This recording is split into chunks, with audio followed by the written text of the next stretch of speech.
Somebody asked me this week, they said, Nick, how is it that you handle criticism so well? I think that's a great question. Someone had asked me in the comment section, so I'm going to go ahead and answer that. For me, it's this simple. Most people, by default, think this about themselves. I'm a good person. As long as you think that you're a good person, you think that you deserve to be treated better. So when someone says something that it all negates the preconceived idea about yourself that you're indeed a good person, anything that cracks that lining of, well, you're not perfect, anything at all, then it puts you under attack and identity protective cognition kicks in, and then your whole point is to try to prove them wrong, and then bitterness and grudges start happening because they attacked you. You're a good person, you deserve better than that, right? But see, if you're me, you don't believe people are good or bad. You just believe people are people. And people try to do the right thing, but they fail on a regular basis. With any of us, if we froze one frame of our day at the right moment, we would look like a good person. Fast forward 17 minutes later, we could easily be a bad person. That's why I don't believe in polarizing ourselves that way.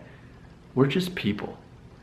But because most people by default think that they are a good person, it puts them in a situation where they could easily be attacked at any time. But you can imagine though, if you live like me, you assume that there's something new to learn every minute of every day. And it's not a matter of being a good person or not, it's a matter of what can I learn from this, And sometimes people, they do want to hurl criticism at you that is mean-spirited. It goes back to what my mom said growing up when I was a kid. She said, Nick, consider the source.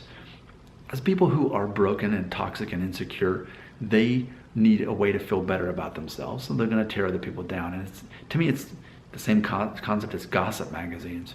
Why do people like reading those? They want to, well, here this person is, they're a millionaire, they're successful, they're an actor, but look at them at the beach. They're not so perfect after all. People pay money to feel better about themselves by comparing themselves to other people on different standards. That's what people do. But if you're Nick Shell, what's the point in doing all that? You already know that you're not a good or a bad person, and you always know there's something new to learn. So even if someone's trying to attack me, I'm like, well, what can I learn from this? Maybe I'll learn something about that person. Maybe they're lonely. I don't know. And it's not for me to tear them down. Is there any way I can maybe try to help this person out today in that? But I've talked before about redeemable idiots, that most people are redeemable idiots. And I do believe that. I do believe that most people think that they're right most of the time. And what I say is, the higher the tendency of you thinking that you're right, the higher tendency that you're actually wrong. So what if you lived your life in a way that you assumed that you are wrong at least half the time, that you're not a good person, and that you don't deserve better, but at the same time you have a strong sense of your identity, you know what you're good at, you know what you're bad at. You can imagine that if all those things lined up, and that is the case for me, Nick Shell, there's not a reason for me to be offended. There's not a reason for criticism to hurt me. There's not a reason for me to feel like a victim, because I realize, as I always say, I control my own emotions. But most people give that right to other people to control their emotions for them. So when you have all that intact and put that in your brain, and you become like Nick Shell, emotionally intelligent, it's no longer that criticism is a bad thing. It's actually a good thing. Every person you meet in your life is an opportunity to learn something about yourself. What can I learn about myself? But I think you have to start on the foundation of already fundamentally believing good and bad people don't exist. People exist. And that fundamentally believing, no, I don't deserve to be treated better. You know what? Maybe they're having a bad day, but maybe still in what they said, I can actually learn from it. I got to tell you something.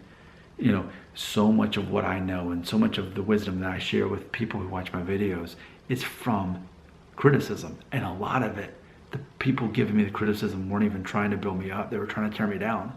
But I turned it into a way that I could actually help other people. Well, let's face it, you're 5 minutes into this video. If you thought this was nonsense, you would have turned it off after 13 seconds, but you're still watching. So there's a lot to learn from criticism. So what have we learned here? Nick Shell is not a good person. Nick Shell does not deserve better. Nick Shell controls his own emotions. Nick Shell finds ways to learn and improve himself when criticism does occur, no matter what the person's intent.